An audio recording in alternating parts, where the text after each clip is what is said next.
Welcome to the 3Haunted podcast, where we bring you all things horror, supernatural, folklore, mythology, and all things that go bump in the night. Hey guys, this is your co-host Ashley, Gorilla Girl filmmaker, lunar goddess, and cinephile. Hey y'all, this is your guest ghost host Lila K. I'm coming at you from the Mile High to bring you chills and thrills. And I'm your co-host John Thomas, ghost hunter, super smartass, and film lover extraordinaire. What's up, ghouls, gals, and all you spooky legend lovers out there? In today's episode, we'll be jumping back into the world of urban legends. Join us and our special guest for the evening as we tackle part 2 of Urban Legends. But first, a word from our network sponsor. Are you looking for more awesome podcasts? Head on over to withoutyourhead.com for access to the Without Your Head podcast network, where you'll find a variety of podcasts sure to keep you entertained and coming back for more. Badger milk, badger milk. First it was murder milk, and now it's badger milk. And it still gets Spider Pig up in there too, so I'm just all about the Spider Pig. Spider Pig with badger milk. 2 for 1 combo. Sounds like a good combo. Disgusting. All right, John, bring us back. Only Shane would think that's a good combo. Welcome back, everybody. Like Ashley said, we are diving back into urban legends, and we have Shane coming back with us. Hello, Shane. What's up? What's up? What's up? Welcome back. Good to be. And of course, our ghost host, Lila. Hello, hello. Hello, ghost host. Ghost host with the most. Hello. Hostess. Yeah. Exactly. Ghost hostess with the mostest. Hostess. Yes. So it's the same crew back from Urban Legends Part 1 to talk about Part 2. I am super stoked. I was looking up all the things on the interwebs, and I'm excited to share what I found. But first, we promised them the 100 People Village, so who's got that story? I do. So it's this Indian village, and the structures date back to the 13th century, but nobody had lived there since like 1825, when all 1,000 residents vanished completely overnight. Nobody knows why. Nobody knows where they went. No one saw them leave, which is freaky. I think the intro had said like 100, but it's 1,000. Like 100's impressive, as right. is 100 people vanishing overnight, but like 1,000? Yeah, Holy moly. May have missed a zero there in the intro, but yeah, nobody knows. Nobody knows what it is. It's said that the village chief put a curse on the land, and apparently anybody who tries to live there dies. So, yeah. Wait, how long do they have to live there before they die? I'm not sure. It did not say. But I did get like an Indian paranormal team spent the night there to do, their investigation and stuff. They experienced apparitions. They heard disembodied whispers and screams and all kinds of different weird ass noises while they were there. So. Yeah, I was reading about them actually, and it was something like their members also witnessed like physical apparitions. So they saw things too. They heard footsteps, experienced all sorts of like spooky things that were in the physical realm. So I thought that's interesting because, one could argue when we say we hear things like screams and stuff, there are animals out there that make sounds that can sound like children screaming or people screaming. Absolutely. So yeah, but if we're talking about they've got apparitions showing up and things pulling at them, like that's next level of hauntings. Right. But I'm with Shane's question. How long does one have to live there to be cursed? Like, because this team stayed overnight, but they weren't technically living there, so I'm assuming nobody died. I would like that follow-up. Did anybody from the paranormal team die?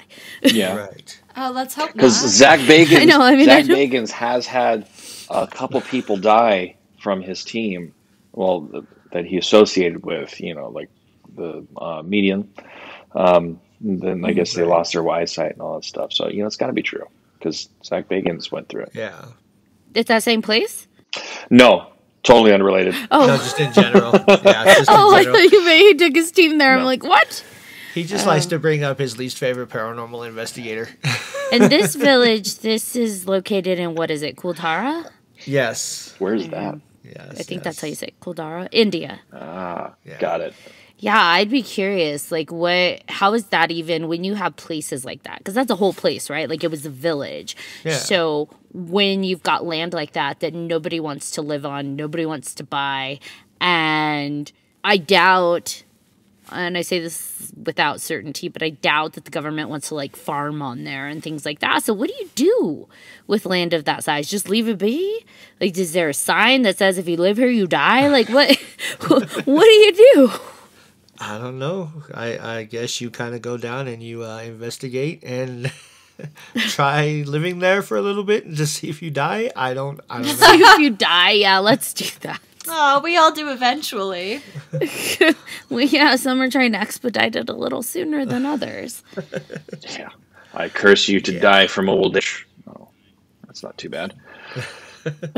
From oldish? Old age. Is that what you know, said? that's why I said how Oh, long old does it take age. for you to die? Because if it's like old age, it's not so bad. It's not a bad curse.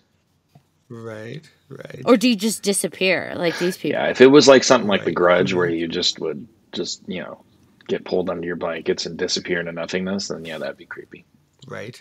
I was reading up on the Alaska Triangle. Ooh, what's that?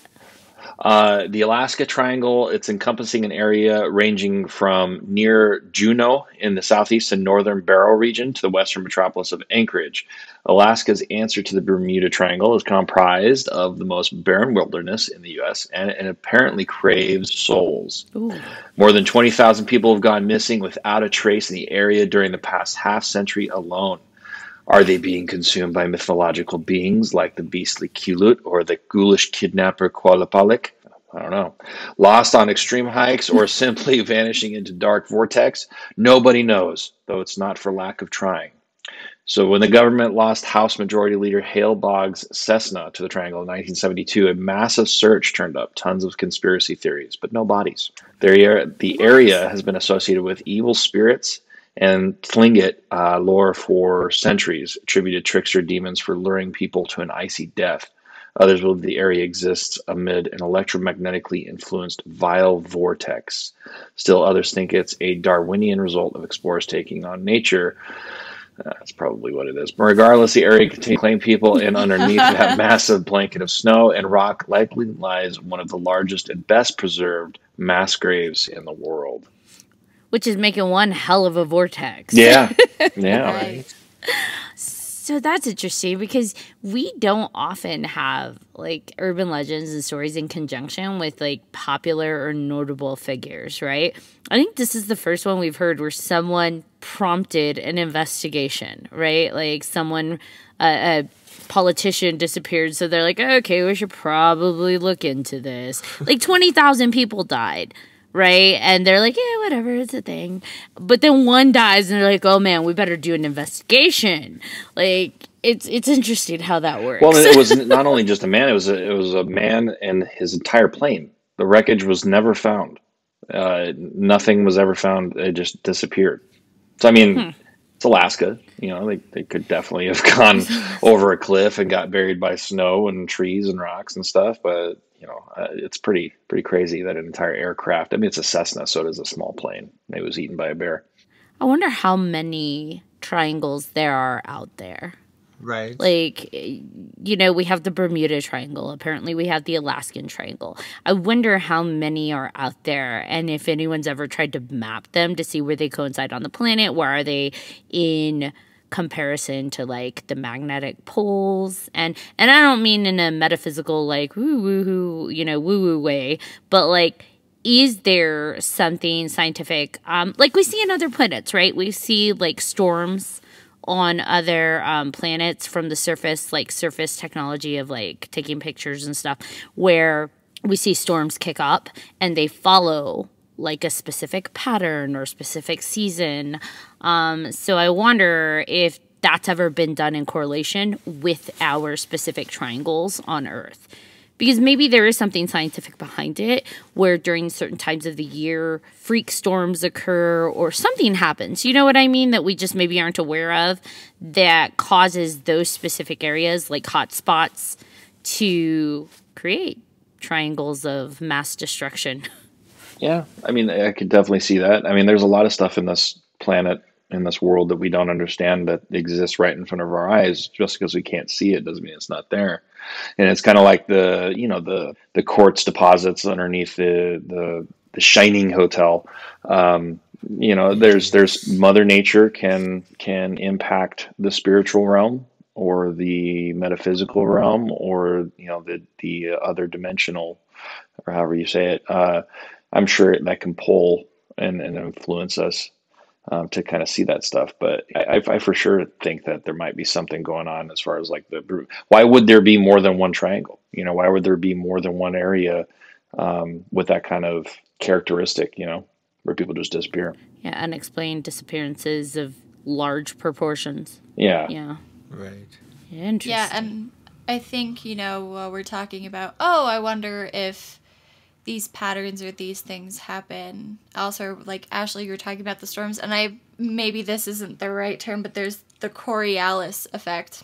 The Coriolis force, which is an inertial force that acts on objects that are in motion within a frame of reference that rotates with respect to an inertial frame. So it's coming back to like scientific effects and like more in depth about studying physics on, are these patterns elsewhere? What is that relationship? It does come down to physics. It does come down to science. There's a reason that like we have magnetic poles and things like that. It's all, I don't know, it's all kind of related. Can we get Bill Nye Yes. on the podcast? Oh man, could you imagine? I'd freak out.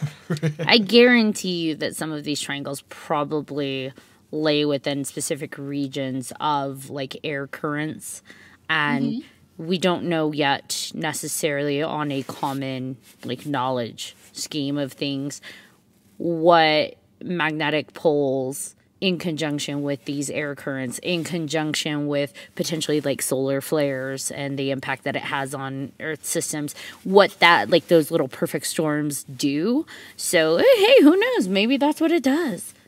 I'm just guessing. I get weird.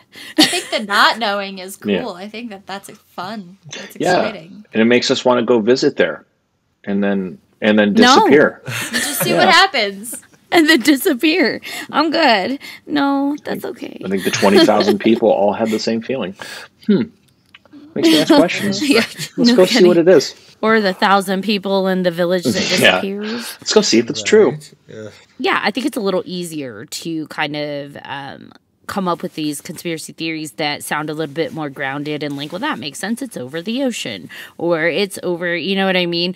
Because we don't know what happens over the ocean as much. And like, it's easier to be like, well, maybe a hurricane swept them away. But when like thousands of people disappear from a village, we're like, oh shit, what was that about?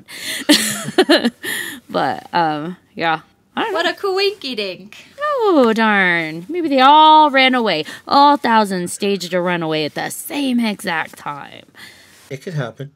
Have you tried to coordinate 5 people, much less 1,000? Yes. Very true.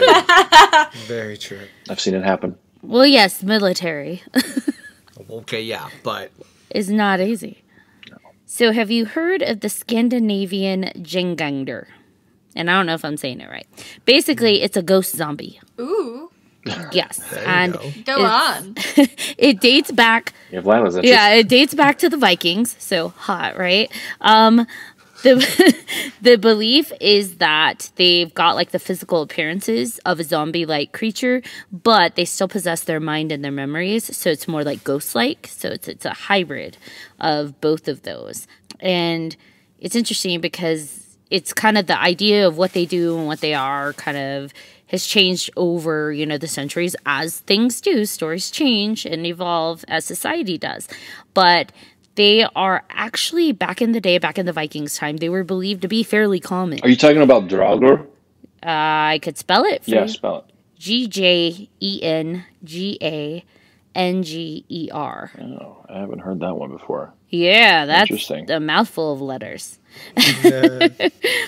So it says they can infect the living by pinching them.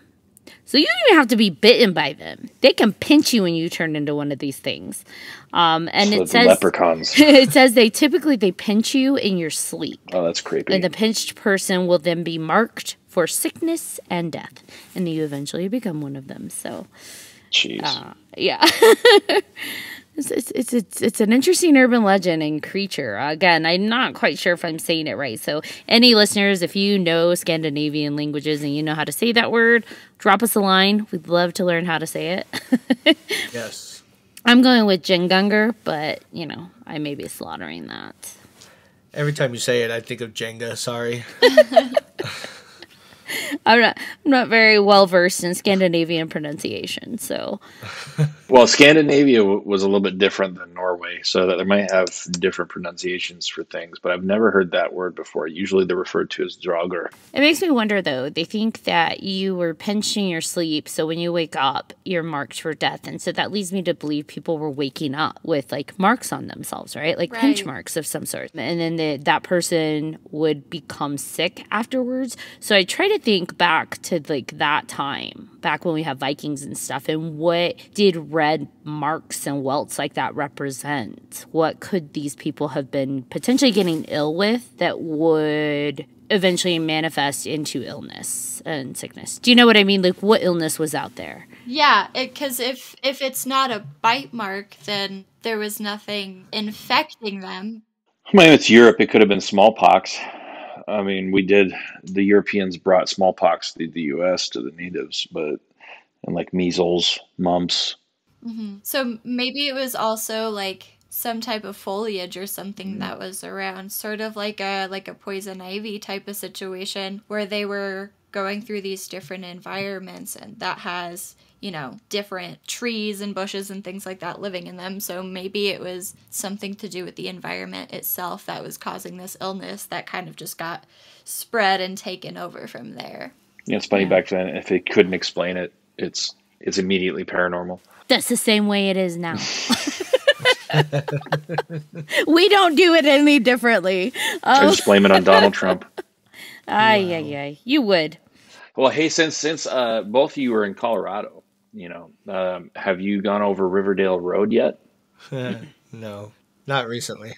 Here's what's interesting about this when I'm reading about it is it says for 11 horrifying miles. Oh! Riverdale Road near funny. Thornton, Colorado is crammed with enough horrifying legends to bring even the bravest paranormal investigator to his or her knees.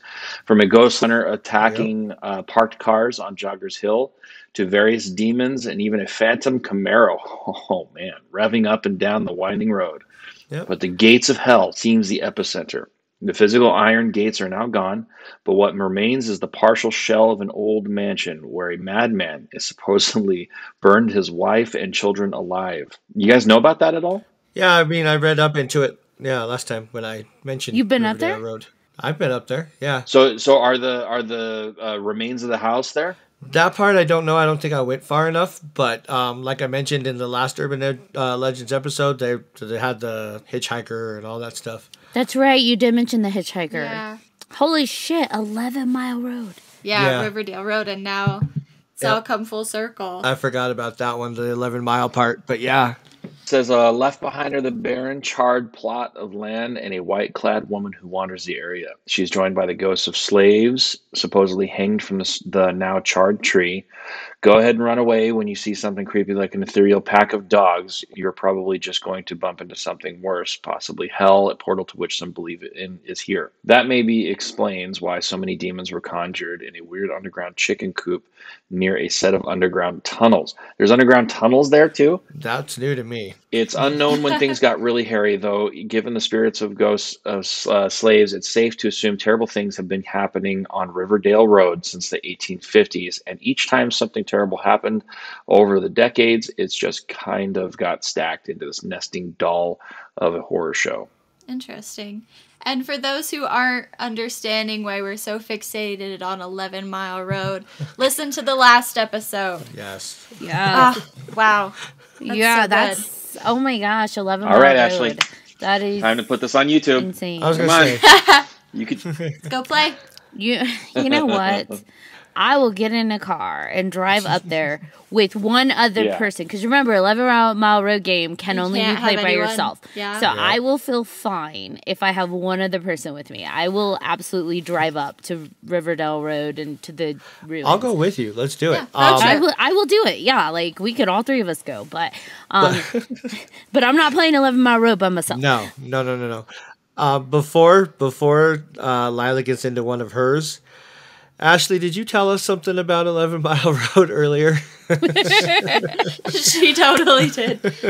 No, okay, so we were driving to Colorado a few days ago for the holidays, and there's this way to get from California to Colorado that goes off the highway through this like back small highway. It kind of goes between Bakersfield and up to Barstow because we went the southern route towards Vegas, and it was dark. And as soon as I turned off onto this side road, everyone's asleep in the car except for me. I'm driving. It got so thick. Like the fog just came out of nowhere. It was super thick, low visibility. All the other cars had disappeared. And I'm just like, oh, this is nice. It's night and no visibility, super thick fog. And I felt like I was on this road forever. At some point, the kids woke up, and I think Keith had woken up too. And we get to like this section where all of a sudden the fog just completely went away, like just disappeared. And the first thing you see is a sign. Like it's just right there, a sign on the side of the road. And Keith reads it, and he's like, oh, National Cemetery. and it was just like thick fog, nothing. Clear as day. So I keep driving. I get to the other end where the cemetery is now done, right? The National Cemetery is done. We've passed it, and all of a sudden the thick fog is right back. And I'm like, that's creepy as all hell. And continued on this foggy road. And then we were joking that this is probably 11-mile road. And then it's just like, well, the trees have disappeared. I'm like, if I see a lake, I'm getting the fuck out of here. I don't know where, but like if I see a lake suddenly appear, I'm on. I mean, even though I am driving. But once we got to the end of this section of fog and everything cleared up, there was a red stoplight. And I was like, holy shit, is this a stoplight they're talking about? Should I cover my eyes? And Keith is like, do not cover your eyes. I was like, if the car stops, I am going to start screaming. Just like that Reddit user that we read. I will just start screaming my head Could you imagine off. being the passenger in her car and not having any clue what's going on and just watching her like panic and like... Just no context. Just zero context. Yeah. So, yeah, that was a creepy stretch. And I told, like, Cole had woken up too at some point, and I was just like, yeah, it's so weird that right through the cemetery there was zero, fog. And he said maybe it was all the ghosts' bodies block the fog out. And I'm like, that's creepy. I like the way your mind works. Oh, he's yours. It was just in that section, too. Like, where the cemetery was, the stretch alongside the cemetery, there was zero fog. How does that happen? I don't know. I don't know. See, at least you experienced 11-mile road with a group of people. So not much could happen. No. Although, Keith, I was describing what happens on 11-mile road, lots of noise, things don't look in the back seat, things pulling at you. And he said, so it sounds like you're road tripping with children? Like that. Yeah. That's essentially what you're describing. I'm like, good point. It actually might be scarier to road trip with children than drive on 11. And then at the stoplight, you stop and then you start screaming and all breaks loose. And that's exactly what happens with kids. Yep. Exactly. And all hell breaks loose. Now we know. We just solved the mystery. All right. We just Scooby-Dooed the crap out of that. So you guys said there's tunnels underneath the Riverdale? Well, that's what it says. So have you been up to Lookout Mountain, John and Lila? Yes, absolutely. Did you know that there's underground tunnels? There are too. No. Up to that mansion, is it Butcher? I'm butchering it. Betcher Hall? No. Yeah. That one place up the mountain. Butcher Hall, because that's what I'm doing to the name. That apparently has, like, tunnels under it, too. Fun fact. That's crazy. All right, your urban legend. Mine? Yes. Yeah. Ooh. Okay, mine is the Russian sleep experiment. Don't know if any of y'all read up on that one. Did but I not. thought that one was very interesting. So pretty much this comes from 1940s Russia. Of course it does. There was this, right, of course. Well, you'll see why. It's because this experiment was done on inmates of a prison. So it wasn't really like a by choice type of situation. So there were researchers who wanted to use an experimental gas to keep these 5 prisoners awake. What the actual purpose of that was and why they wanted them awake, I couldn't find. Maybe that's for the best. But this experiment pretty much lasted about 15 days. So these 5 inmates were in the same room together, and the gas was released to try to keep them awake. First 4 days, everything was fine. They were staying awake, no big issue. But on day 5, the prisoners began to experience this severe paranoia, which, I mean, you've been awake for 5 days now. That kind of tracks to me. There was one inmate in particular who was just absolutely losing his mind. And so there were microphones set up in this room. The researchers were able to watch through one-way mirrors. And after day 5, the inmates stopped speaking to each other. They were so paranoid that they didn't trust each other, but they trusted those researchers more, so they would speak into the microphones that were in the room, whispering through them. And then on day 9, the one inmate who had more severe paranoia than the other would start screaming and screaming for hours on end until his vocal cords wore out and he wasn't able to scream anymore. But the interesting thing was that the other inmates didn't react. They were very calm. They had no issues with this one screaming. They would just continue to whisper into their microphones until all of a sudden they didn't want to do that anymore. So the researchers were sitting there thinking, oh, something's wrong with the microphones. We can't hear them. We don't know what's going on in this room anymore. Like, we can see them, but we can't hear them. So on day 12, one of the researchers goes into the room just to make sure that the microphones were still working. And then there was a voice that answered from inside from one of the inmates saying, we no longer want to be freed. So they weren't talking. They weren't trying to escape. There was nothing going on. But all of a sudden, these inmates were like, no, we're good. We'll stay in here. We don't want to be free. So come along day 15. The gas got cut off. That was replaced with fresh air. So they were actually able to breathe regular air. They go in. One of the inmates is dead. He'd been mutilated, torn off his flesh, and ripped open his own abdomen, maybe even like 8 chunks of himself because there were pieces of flesh missing. The inmates refused to leave by force, and they were fighting back, and none of the researchers knew what to do. Eventually, with the end of this, the researchers wanted to get rid of the prisoners and get rid of the evidence on what was happening. So they ended up, quote-unquote, dealing with the prisoners. That way they could cover up this whole experiment. So the prisoners did not survive, and everything got pushed underneath the covers. So 15 days, people were awake, which would drive me crazy, too. How did they not see him mutilating himself if they had the one-way mirrors? Maybe they weren't paying attention. Maybe this was while they were off sleeping, because the researchers could go home. Yeah, and sleep. Yeah. Oh. So maybe it happened in the middle of the night. So they actually have done some sleep studies out there more like currently. Mm-hmm. And I think that, I don't know, Shane, you could be my Google person, but isn't there a certain, after so many days of lack of sleep, actually psychosis does present itself? I think it's like, honestly, I think it's like 5 or a week. I can't remember. It's not a big number. Because they've done the studies where, like, with the brain there's like so many days of sleep deprivation where like hallucinations start to present themselves, and then at some point psychosis becomes a thing. The longest recorded time without sleep is approximately 264 hours, or just over 11 consecutive days. Although it's unclear exactly how long humans can survive without sleep, it isn't long before the effects of sleep deprivation start to show. Only 3 or 4 nights without sleep, you start to hallucinate. Yeah, that sounds about right. Here's the thing. I love sleep studies. I think that they're super interesting. I love to know what's going on in the brain when people are sleeping and going through those different sleep cycles, which is why I wanted to bring this one up. So if y'all remember, we talked about Slender Man in Urban Legends Part 1. this is lumped into the same category. So the Russian sleep experiment is also a creepypasta in the way that Slender Man is.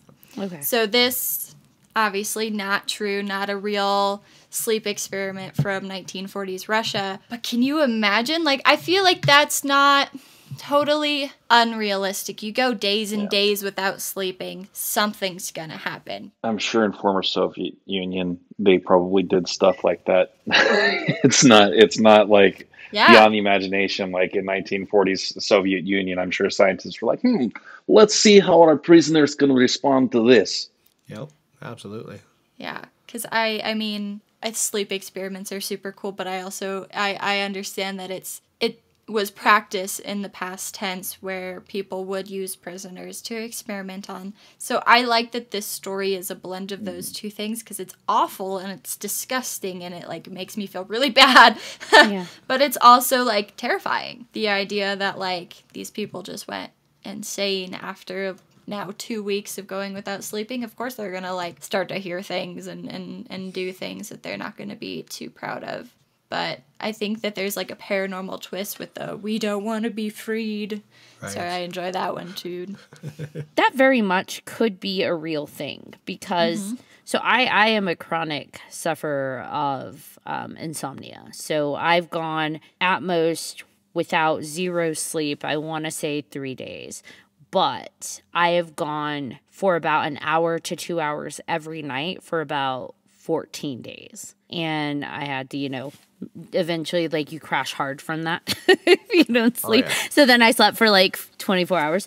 But when I was going through that really extreme insomnia episode, I had looked it up, and I do want to say that for someone, and that doesn't mean getting like intermittent sleep, but for someone who doesn't sleep for 15 days I think it was 15 days consecutively, is when psychosis does present itself. So I think it's 3 days you get the hallucinations, which, by the way, there is an actual is it Salvador Dali who did the sleep deprivation to get artistic creation? I think so. Yeah, there's an artist out there who would sleep deprive themselves for 3 days to get inspiration to create. Because what comes from sleep deprivation for more than about 72 hours at that mark is the hallucinations. So it's like that creative inspiration. Back then, they thought it was like the muse visiting them. But really, it's you unlocking the hallucinations in your brain. So now, I know some artists will mix that sleep deprivation with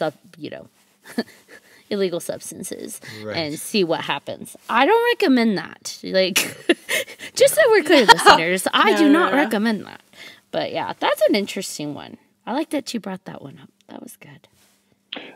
There is, I want to say there's a movie or documentary because there were similar studies. I think it was in the Bay Area in California when they were doing experiments with, I think, LSD, and it was with patients there. I don't know if they were voluntary or not, but yeah, they said some weird shit happened. But it's been so long since I've seen anything on it. But yeah, there was a real life scenario, but it was involving LSD, not to the gruesome extent of the Russian experiment, but yeah. I used to work overnights doing stalking, and there was a period of time where I didn't get hardly any sleep at all, if any. And I remember actually hallucinating while at work. I would see some weird thing poke its head out from like beyond the aisles. It'd be like 5 aisles down, and I knew it wasn't somebody I worked with, because who's going to sit there and fuck with me and be like poking their head out and be like making faces and then go back away. Like, nobody would do that. I was working with a bunch of older people. They didn't have that kind of sense of humor. They would never mess with me that way. And I would even walk down there and be like, what the fuck? Where'd they go? There was nobody in that area. And I'm like, all right, cool. I'd go back to my area, start stalking stuff, and freaking just happen to peek down and same goddamn thing, except for it'd be like up higher. And I'm like, I know there's no freaking machinery down there for them to be up high on the shelves. What the hell's going on? And like you said, Ashley, after a while, you crash. And I slept for like 24 hours, if not longer. It was ridiculous. Yeah, I feel like for me, when I've had my weirdest episodes, and you can probably relate because you had that sleep deprivation, it's like your body almost starts to feel like one big hallucination. Like it feels like it's floating almost, and it's like exactly, you're gonna crash soon. And I've only gone through that once. Usually when my insomnia hits, it's for a few days, and I'm fine. But like that one, for some reason, that lasted, like, I want to say I tracked it up to 14 days where I was only able to sleep like an hour, 2 hours tops, every night. And it was just like, that took a toll. But holy moly, sleep is an interesting thing and what it does to our brains and our bodies, right? Absolutely. I have a creepy one for you guys. Sweet. Yes, the creepier the better. You my kind of girl. Okay, so we knew that though. Continue. So I have the legend of Kuchisake-onna, very much in the vein of Hanako-san. We have our lovely haunting ladies. So Kuchisake-onna is a legend in Japan, and it's a woman who is disfigured by her husband. She roams the streets now at night wearing a surgical mask to hide the fact that her mouth is split from cheek to cheek. Now, this is interesting because nowadays everybody's wearing masks. So you don't know if you're running into her or not. So if you meet her on the road, she will ask you if you think she's beautiful. If you say no, she'll kill you. If you say yes, she'll take her mask off to reveal her real face and her terrifying smile. When she repeats the question after taking off her mask, so she's going to ask you again, do you think I'm beautiful? If you say no, obviously you die. If you say yes, she is going to actually carve your face into a replica of her own. So you get to have her same pretty smile. The only way to beat Kuchisake-onna, so the only way to not get your face carved up or die, is by giving vague answers. So don't say yes or no. I don't know what kind of vague answer. Like, I was trying to think. If someone asked me, do you think I'm beautiful? Like, what do you think? I don't speak Japanese. I don't speak Japanese. I feel like it would be like, do you think I'm beautiful? And I'd be like, does the moon shine? Like, I don't know how to be. I would panic probably, be like, you're so gorgeous, girl, baby, you sexy. Like, I wouldn't even know what. And then you get your face carved. Yay, Joker style, a la Joker. Do bear shit in the woods? Like, I don't know. Am I beautiful? Like that? Maybe. Maybe.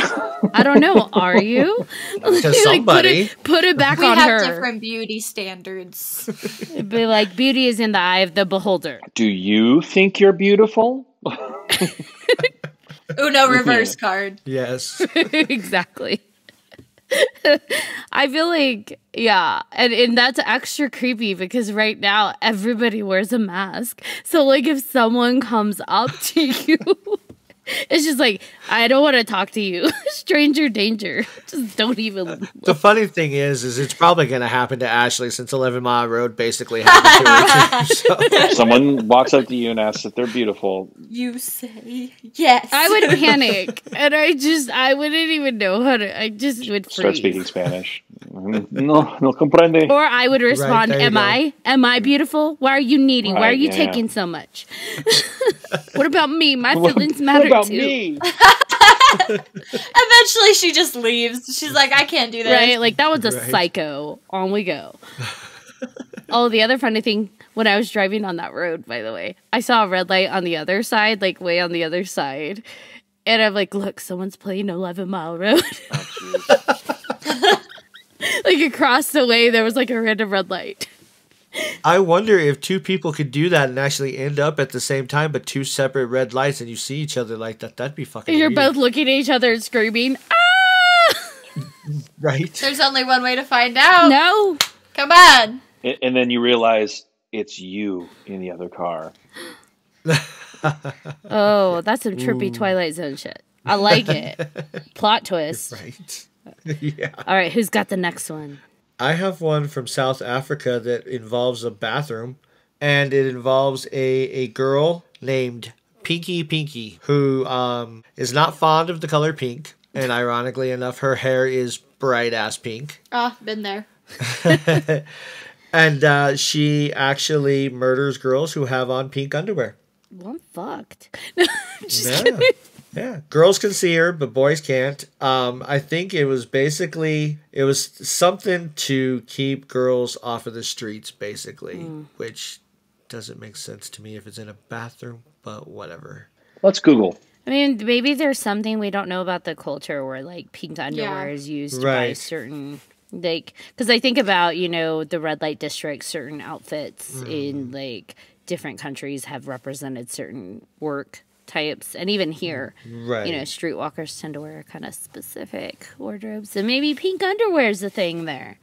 In which case, throw your pink panties out, ladies. Or keep them. Or whatever. Just I sex don't shame let nobody. Pinky know. Don't let Pinky Pinky know. Pinky Pinky just sounds like an inappropriate. You're like, okay, so Pinky Pinky in the girls' bathroom. Right. That sounds like it's going downhill really fast. Well, nothing's coming up as why they don't like pink. So actually, they have a pink day Right, yeah. in South Africa. Interesting. No idea. Huh. But yeah, I just thought that was kind of creepy, you know, something to keep girls off the streets and Pinky Pink. And they have, like, there's a photographer that did, like, pictures and stuff of what she would look like, and kind of creepy. So you're going to have to post that on our page. Definitely, when we get We to have a the lot of thing, stuff yes. we need to post. I know, we've know. been slacking on not posting pictures. It is fine. Everything is fine. Everything is awesome. Oh my gosh, both of you. That was my other contribution there. Lai, do you have another one? Ashley? Somebody? Anybody? I do. Less on the creepy route. I was gonna talk about the legend behind Friday the 13th. Ooh, yeah, let's do it. Yeah. The real legend? Is there I mean, not, not a, necessarily is there like a fake legend? paranormal. Right. Not the movie. Because I think legend in and of itself is kind of like not proven. I don't know. Okay, let's go. Yeah. Well, I know all about this one because I'm a Freemason. So Let's see what one we got. So, Friday the 13th is considered a very unlucky day. Or if you're big into horror movies like myself, it's a fun little day. So, there's two different origins. One with Friday, one with the number 13. So, 13 in of itself is considered an unlucky number as well. The earliest origin that I could find on the number 13 comes from Greece in 700 BC. And this comes from a farmer's almanac that says, avoid the 13th of the waxing month for beginning to sow. So these farmers were told not to mess with their land on the 13th of the month, but there's not really any explanation as to why that is. It was just a thing that you didn't do. So again, maybe this goes back to the place and the setting, which we don't have any context for because I don't know about y'all, but I wasn't alive in 700 BC Greece. No. I plead I the didn't think fifth. so. Oh, okay. But there's also this connection with the number 13 throughout readings and throughout history. So, for instance, the Last Supper was between Jesus and his 12 disciples. And once the 13th guest, Judas, got there, things didn't go so well. So there's lore into saying that when 13 people meet in a room, one will die within the year. Where that comes from also, I don't really have the context for, but I would love to find out who came up with that fun little rule. yeah, that's all I need to hear to not ever do that. So Just start counting people in a room. I see 12 Yeah. people, I'm out. I'll let somebody else go in first. I'll follow behind I'll come them. back later. Yeah. I'll be 14, but I won't be 13. Yeah. And then with Friday, that is also considered very unlucky. And the history that I could find in that is in Canterbury Tales, which said that Friday was a quote-unquote day of misfortune. So between having this day that is associated with bad luck, as well as this number that is associated with death, it's associated with misfortune, putting those two things together and having Friday the 13th is considered a very unlucky time. But that begs the question, is that just a coincidence that that is a bad day, or is it pretty much a long-running joke? So we know Friday the 13th now in association with horror movies, and every time a Friday the 13th comes around, you see like businesses doing deals like, ooh, Friday the 13th deal. A lot of like tattoo places, they really dig into that. So is this actually unlucky, or are we using it as a marketing strategy? That's my question. For sure, a marketing strategy. What's your Freemason take on that? Well, Freemasons, so on Friday the 13th, I forget which year, But it was when the Knights Templar had come up in the world. And the Knights Templar actually invented the first banks. They were really wealthy, really powerful, and really influential. And they were a threat to the Catholic Church, which is why to this day, I can't let anybody in a Catholic church know that I am a Freemason because they will kick me out. We even today are enemies. Really, like Freemasons don't care. It's mostly the Catholic Church that cares. They basically ordered back then to have the execution of every single Knight Templar that was still around, and they burned them at the stake and executed them on Friday the 13th. Well, that's a whole lot of like extra. like I think about that. It's just like, holy moly. Not only do we have these origins in literature, like I say that loosely, but in written history, like the Almanac and the Canterbury Tales, but we also have like people being ordered to be murdered on Friday the 13th for going against the church. And oh my gosh, like there's a lot of dark history with that specific day. Oh, it was October. Yeah, so it was Friday, October 13th, 1307. So it was actually French Templars, to be exact, ordered by the Catholic Church and King Philip. They were all simultaneously arrested, later to be tortured in locations such as the tower at Chinon, in admitting heresy and other sacrilegious offenses in the order, because they are way more powerful and influential than they were. It's interesting that we mentioned the Last Supper, and in Norse legend, they also have their version of the Last Supper. Do they? Yeah, where 12 people were sharing a meal in Valhalla when a 13th person, Loki, crashed the dinner and one person ended up dead. So very similar to what Lila was saying, so that 13th number being ominous. And it carries. Like, people really carry that superstition because a lot of buildings, you know, for the longest time didn't include the number 13th on their floor designings and their elevator numbers and stuff like that. They would completely skip that number. Like, we know that floor exists just from order of numbers, but it was not acknowledged. So we definitely have a fear of that. Yeah.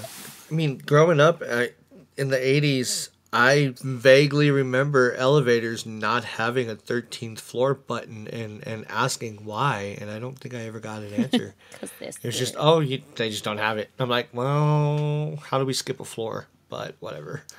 Yeah, and then now we have, during the Halloween season, the 13th floor being that big old haunted house, like that mass attraction that brings crowds in all of the time, so feeding into that, which I think is very clever. And it feeds off of that fear. It feeds off of that superstition, which is very interesting to me. Yeah, I feel like we're just cautious as people. We're hypervigilant at sometimes. You know, we would rather just not take the chance, like not putting the 13th floor on an elevator. I'm like, we're just going to leave it off there because even if it's not true, I just don't want to take the chance. Right. That kind of thing. I mean, we see that fear even with astrological signs, because there are technically 13, but there are only 12 that are utilized, right? And NASA's the one that came out and said, we actually passed through a 13th, and people were like, no. We're sticking with the traditional 12. It's cool. Don't worry about it. We're going to not acknowledge that. We're already doing this thing. We're not going to switch it up. We're good. So... That's people really, even now, avoid the number 13. And I like it. Is that surprising? Yes. Of course you do. I know. Yeah. Of course you do. There you go. Yeah, I feel like there's so many awesome, interesting, fascinating urban legends out there, especially internationally, that like we could go on and on and on. And who knows, we'll probably have an urban legend episode like every season, because there's just so many really interesting ones out there. I know I was telling you guys earlier, like, I didn't get to read through any of the ones listed on Reddit that I found, except for a few where people are talking about their local urban legends. So it's really interesting how many are very similar, like, we have this creature or that building that echoes throughout many places and is like, is that in every place? And if so, what is behind that? Or is this something that just telephone gets spread around and people are like, oh yeah, that's interesting. I bet I saw that too. So, I don't know. I did think it was interesting in Auckland, New Zealand. There's a large park known as Auckland Domain. And the park is the oldest one in the area, has a huge history behind it. but it's also spooky after dark. So people try not to visit that park after dark because, according to the legend, 3 witches were hung in this park in the 19th century. And now people claim if you walk through the park at night, you'll hear the eerie cackling of the witches that had their final moments in the park. So it's just like, there's a lot of birds out there, by the way, that sound like cackling witches, if you've ever heard. Yeah. But the fact that 3 were hung there and people hear a cackling, it's just, oh, wow. Pure coincidence. It's just coincidence. I stayed at a campsite over the summer, and this lady had a laugh like a witch. Did she? I straight up, and it was like I woke up at 11 o'clock at night to the cackling of her having a good time. And I was like, that lady should be hired for a movie. Her witch laugh is on point. So... Missed opportunity. You should have went and gotten her number and information. Now I'm good. I think the last thing we should share, because I think it's fun, are the night marchers of Hawaii. Oh, because I saw you had that on your list, and I found it too. And oh, did you? Yeah. Nice. I thought that was pretty That's cool. funny. Yeah. I haven't heard of this one. I would love to hear about it. I'll let Ashley do it. Are you sure? Because... Tag team it. Absolutely. All right. Go for Well, it. so in Hawaii, back in the day, they had night marchers. They are night marchers now. But back in the day, they had ancient Hawaiian warriors who were around to protect the sacred chiefs. So anywhere the sacred chiefs went, the Hawaiian warriors would guard them. And they would... There is different beliefs of how they appear now, but back then you were not to look at the chiefs. You weren't to look at in their direction. And so now the night marchers march. If you see them, you're not supposed to look directly at them. So maybe you glimpse and see a bunch of warriors walking, but like, nope, look away. When you feel the presence of them, if they approach you or you find yourself in the middle of their procession, you're supposed to lay down on the ground in the middle of the road on your stomach until they pass you all the way. And you're not supposed to move until they completely pass you. If you do move or you're just like up in the middle of their procession or looking at them, you'll die. Because that's right. Because that's how all these go. You die. You look, you die. You breathe, you die. You stop your car, you die. Like all the things, you die. Yes. That also sounds like a respect thing to me too then. Absolutely. Like, the fear of imminent death and all that good stuff too, but also not looking at them as you see them passing you, laying down on the ground while they go and pass you as well. That sounds more like respect to me. Definitely, especially since you're not supposed to look at them when they were alive. You weren't supposed to glance in their direction anyway. But yeah, I didn't think of it like that. One thing that I found beautiful and slightly poetic was like, aw. When they were alive, right, they protected the sacred chiefs. But now, if they appear during the day, it's to accompany somebody of their ohana, their family, on their death journey across to the other side. Wow. Yeah. So they're still protecting the sacred. And I thought that was really, really sweet and sad all at the same time. Right. That is really sweet. But don't look at them, guys. Yes. If you see a marching procession of warriors in Hawaii, look away, walk away, and if you can't, get on your belly and close your eyes. Yeah, eat some dirt. Although one of the things I read said lay in the middle of the road face down, and I'm like, maybe don't do that. Like, don't get run over by a car. Yeah. Just like I saw that too. off to the side. Let's still use our brain. Yeah, like, because you may not want to die by warriors, but I don't think you want to be smushed by a car either. So let's just avoid laying in streets. Yes. Yeah. Yes. This is like one of those urban legends that you can get out of alive. Exactly. Right. So long as you, like, Have respect. play by the rules. Yeah. Like, Yeah. you can get out of it alive, and you don't have to call anyone pretty. Right. And wear pink underwear. Oh, wait. I was gonna say, and you can wear. You your can wear pink pink Don't underwear. wear- with this one. With this but one, you not- can wear No, pink okay. underwear. Oh, my gosh. Well, do you guys have anything else you wanted to add tonight? No. I don't. No? Would you guys like to see my pink underwear? Oh, my God. No. No thanks. It depends. They're not the pens. No. I guess, like, are you wearing them or are they, like, in your drawer? Because context is everything. European style, Oh, my God. right? No. I looked away. There's a full moon tonight. I'm joking. Oh, my gosh. Where's the underwear? It's all pink. I can't understand. I don't see him. You lied. Oh, Lord. Well, thank you so much for joining us for part 2, Shane. And Yes, as thank always, you. we love having our ghost host, Lila. Aww. And thank you, Johnny John, for being the best co-host partner ever, ever, ever. Aw, thank you. And thank you for being the exact same. I'm full of love. It's the holidays. Granted, when this airs, it's going to be past the holidays. It won't be. Yeah. But it's the Way holidays, past. and I'm full of appreciation and gratitude for all of you and what you bring to the table. Yes. Because you are amazing. Beautiful lights. We heart you. I'm going to throw one more in here. And just because Ashley, had mentioned it earlier, ponder this for a while because, it is, the Christmas season while we're recording this. Is Santa an urban legend? Leave it at that. Is Santa an urban legend? Is We'll leave Santa that. a cryptid? Ooh, Oh my gosh. Even better. I think he's both. I mean, he's got capabilities where he can, like, fit through chimneys. It's magic. He is now. I mean, at one point, he was probably a real person, Saint Nicholas, right?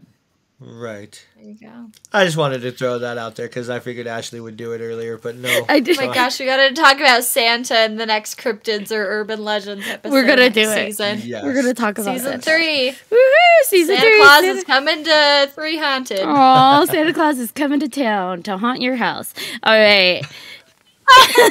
All right. Bring us Bring home, us all. Lila.